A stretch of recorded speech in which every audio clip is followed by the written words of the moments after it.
The teams were announced yesterday for the Collingwood St Kilda game. Let's talk about it. So, like we said, there probably wasn't going to be a lot of changes to Collingwood's side, thinking that Maynard would come in and Lipinski would come in.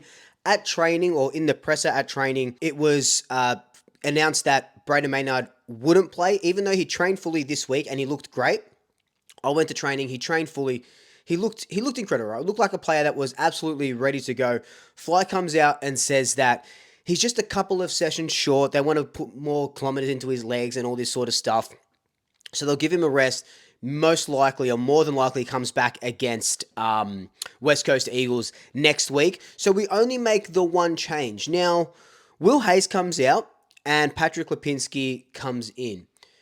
Look, I don't mind that. I really like Patrick Lipinski. I think he obviously deserves a spot in the team, 100%. Will Hayes, I could see why they take him out. He's been, maybe a little bit overwrought by emotions in that Melbourne game, but I thought he did okay for a young kid in his second game. You can't really hang too much crap on them, right? I thought he did really well. Exposure in front of 85,000 people or whatever it was. He'll go ply his trade in the VFL on Saturday. What was weird to me about all of this is this game and the West Coast game, and I know the West Coast team game hasn't been announced yet, but I thought it would have been perfect to see what Tom Mitchell and Ned Long could do in the same team. Now, I was talking to my best friend Justin at dinner, and we were talking about, the team and what Tom Mitchell would look like in the team. And I do think there's a place for Tom Mitchell and Ned Long in the team. Tom Mitchell, I feel like, is an extractor, okay? We know that, right? He goes in, he wombats, that's why he's called the wombat, goes in, gets the ball, comes out, either just like bombs it long or handballs to Nick or whoever it may be. That's his role. Ned Long, I don't feel like he's an extractor, but more of a brick wall and a bulldozer. So if the other team's got the ball, Ned Long is going to tackle and try and cause a stoppage. Or if Ned Long has the ball, he's going to bash his way through, get his hands up, get a handball out, or kick it long and gain territory, right? Two different players. I really want to see how they work together before we try and chuck them in together towards the end of the season, because I don't think a player of Tom Mitchell's ilk should be on the sidelines for too long. And I really do want to see, even if it's just for a game or two. So I thought that's why Marvel, dry conditions, I thought why just seeing what they can do. And then, sub Mitchell off at halftime and give whoever it is, Lipinski, that sort of run or whatever it's sort of may be. So I was kind of a little bit iffy on that. And I'm not talking, we should have debuted Oscar Steen and Charlie West. That's not what I'm sort of talking about, right? Their time will come. But I really thought that this would have been a really good game to see what Mitchell can do. And one, if he's still up for an AFL rigorous season, right? He's been doing okay in the VFL, but is he up to AFL standard? Hopefully he gets a run in Marvel next week against the Eagles. But all in all, I really like that side. It's going to be hard selection coming up to finals and stuff. Maybe we'll make a predicted 23 video for the first week of finals if we have a full squad, right? Based on what we've seen so far. I reckon that would be incredibly hard. But, Lipinski has to be in there. A really, really, really good player. Does a lot of things that we don't really see, especially on TV. Does a lot of things for us. Maynard is a little bit disappointing. He'll come back next week. I'm really stoked to see Sullivan and Ed Allen get another game. Ed Allen, I keep saying that, but Ed Allen is now in that team. Stoked to see Sullivan get a full game. I thought maybe he would be the unlucky one to drop out. Probably does drop out next week if Maynard does come back in, but I'm stoked for that.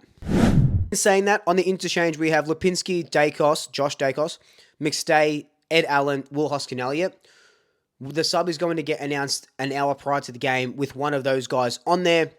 Will Hoskin-Elliott was a sub last week. I don't think he'll be the sub again this week.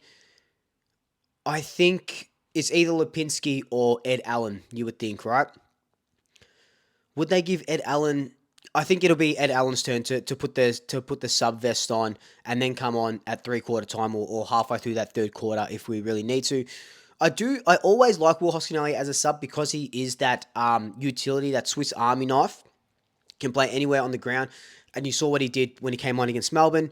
But I think it'll be Ed Allen's turn this week. Now, St Kilda, they've made 3 changes. So coming out of their team is Ryan Burns, Jack Carroll, and Zach Jones.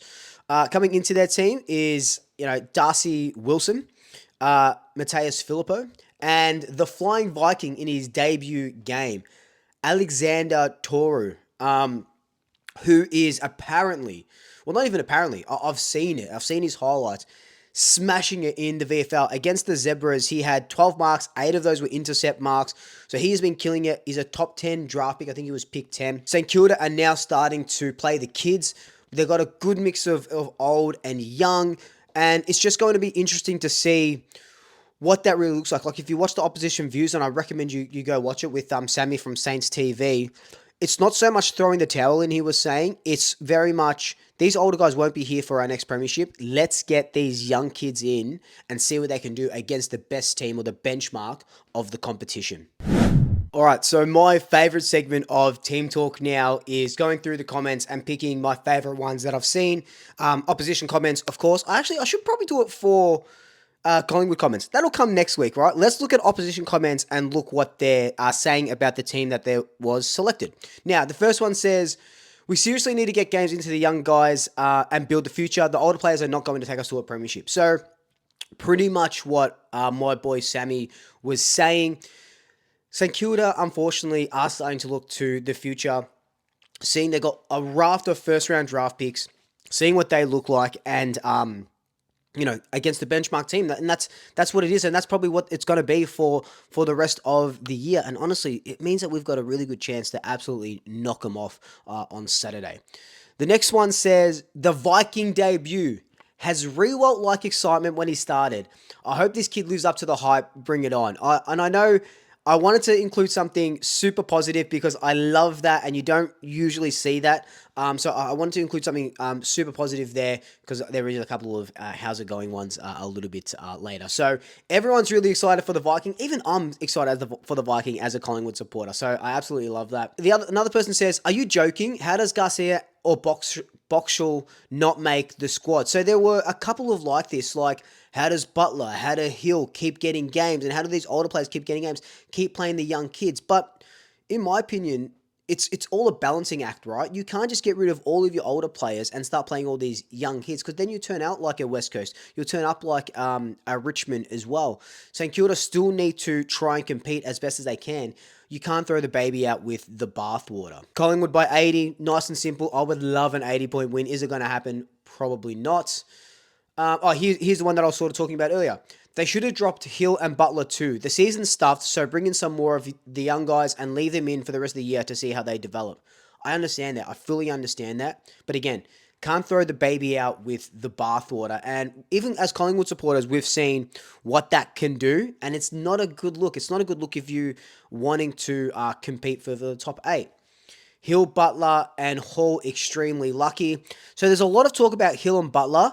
I would love for our players to expose these guys, absolutely expose them if given the opportunity, because it looks like they might be easy pickings for us on Saturday. And the last one says, which I love, ended on a good note, every one of our supporters should buy a Viking helmet and wear it to the Pies game. It would be awesome to see. The merchandising shop should jump on board. And I love that so much. I absolutely love that. And I agree.